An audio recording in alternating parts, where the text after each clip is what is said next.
Alrighty then, so that's the 360 right there.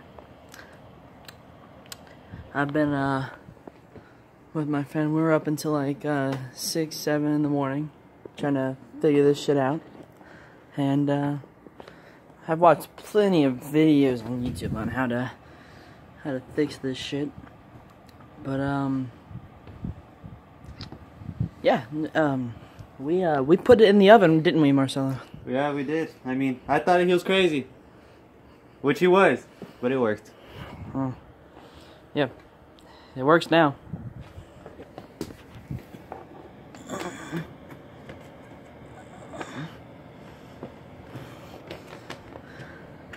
Right now I'm letting the thermal paste dry.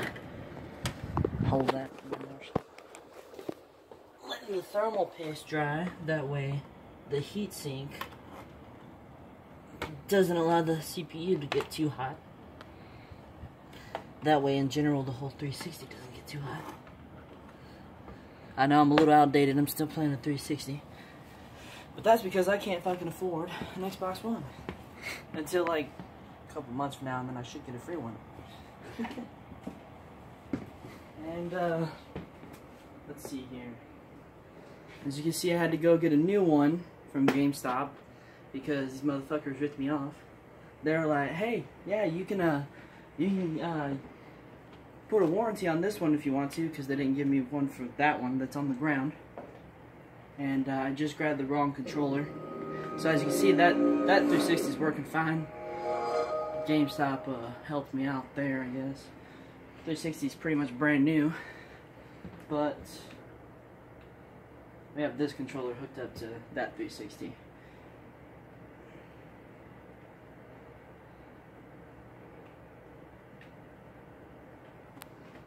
As soon as it turns on.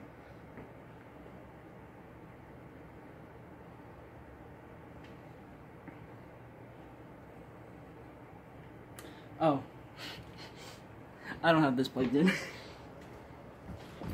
Real smart, dude. Real smart. Whatever you do, guys, always make sure that you plug that in.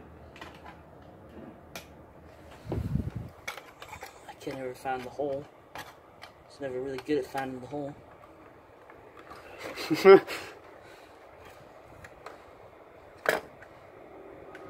So when I first got it, the 360 would turn off randomly, and all I had to do was change the power cable, and that fixed that. As you see, this one's working too. You got that one says 360, and this one says DVD because that's where I put the HDMI. That was originally the DVD's HDMI, but this is the new 360, obviously. So that way y'all know that it's actually working after it's been baked. I know I didn't show any baking, but you can look at what we did with it.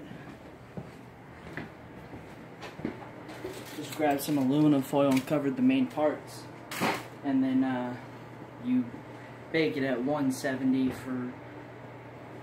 Well, you bake it at what do we put it on? 250? 250. No. 250 for 10 minutes, yeah. and you just open the oven, let it cool down, and then you put it on 170 for 2 hours. And my friend over here thought it was going to melt or something, but it should work on all consoles. If your console needs to be reflowed, I would recommend, I would not endorse it, of course, because the only reason why I did this to my 360 is because I knew I already had one, and I knew that one was going to be a piece of shit either way. Luckily, I got lucky. I fixed it by reflowing it. I tried so many of the other red dot things. You know, unscrew these screws, make sure the power cable is plugged in correctly, unplug the fan and let it heat itself up, put a towel on it. So much bullshit videos out there. Putting a towel on it, supposedly, that's going to melt everything, but it doesn't do anything because it's industrial grade plastic. It takes a lot of heat to melt that type of plastic. Of course, the soldering they use on it melts real easily, but that's just how they wanted to make it. And I keep on forgetting this is the wrong Hey guys, I'm just gonna tell you this. You better have another 360 because I swear, this dude was crazy. Alright? I'm gonna tell you now. And obviously, I think do we still have Skyrim in there? Ass face. And there we go. Like, just be very careful with your 360. You can, of course, try all the other methods first because some of those do work. And I know this is outdated, so I'm pretty sure there's not a lot of people who own 360s. But like, for example, if you have an old 360 that doesn't work anymore, it pretty much works with all of them. You just got to make sure you don't cover the big chips. They look like they're separated from the board just a little bit. But those are the things you need to reflow, and the rest of the things you need to cover with aluminum foil. That way, those don't get melted. The reason why they don't get melted because it's under aluminum foil. I don't know why. If you have an older 360, there's black chips on the bottom that you need to make sure it's not touching aluminum foil.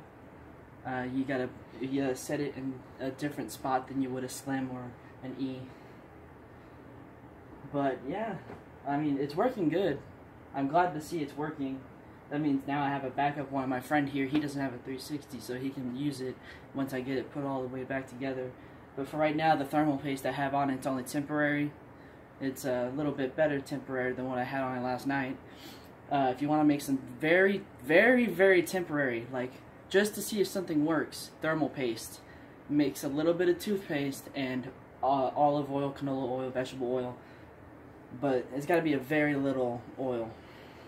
And that can be used as a temporary thermal paste. If you're willing to do it, it's your choice. And of course, I didn't get any Arctic Silver. It's very hard around here to find places that have computer stuff in general. So a lot of these places didn't have thermal paste. We got lucky with one place in town, and he gave me free thermal paste. But I told him, I was like, it's only going to be temporary anyway, so you don't have to apply much, just enough to keep it cool for a couple of days, because I'm going to order some Arctic Silver on Amazon. But other than that, make sure it's nice and clean before you put it in the oven. You don't want it to be dusty or anything. Make sure you obviously take off all the cords, the pink and blue one, the red one. The red and yellow one go to the hard drive. The red and blue and pink one go to the optical drive, and then the red, black, and yellow one goes to the fan. And then you have to pull out the sink, you have to unplug this right here, and you gotta unplug that right here. That's your Wi-Fi chip, I believe. I could be wrong. And then you gotta make sure it's just down to the bare logic board, nothing else. Pretty much anything you can take off that you know you can put back together, I would recommend doing it. Actually, you know what? I don't recommend it because I don't want any problems with anybody. So nobody listens to me. I'm just proud that I got this working again, and so far it hasn't randomly turned off yet. Because it was doing that last night, but I think that's because we had the temporary thermal paste. So I would recommend not leaving it on longer than an hour. Your CPU is going to start to get really, really hot. The quickest way to cool down your 360, and the reason why I have it next to a vent, is just in case if it does start to get too hot. As of right now, the heat sink's pretty warm, but it's not hot to the touch. So it's doing pretty good. We're letting it run to see how good it does until it turns off. If it turns off again, then I don't know what's up. I might have to get another AC adapter or take that one apart and clean it. But other than that, like and subscribe and comment. I'm kidding. You do not have to do that shit. That shit's so annoying when I hear that at the end of the video. Alright, I'll see y'all guys later. Hey guys, I'm gonna tell you this, alright? Whatever happens here, dude, know what you're doing. Alright? Listen to your parents.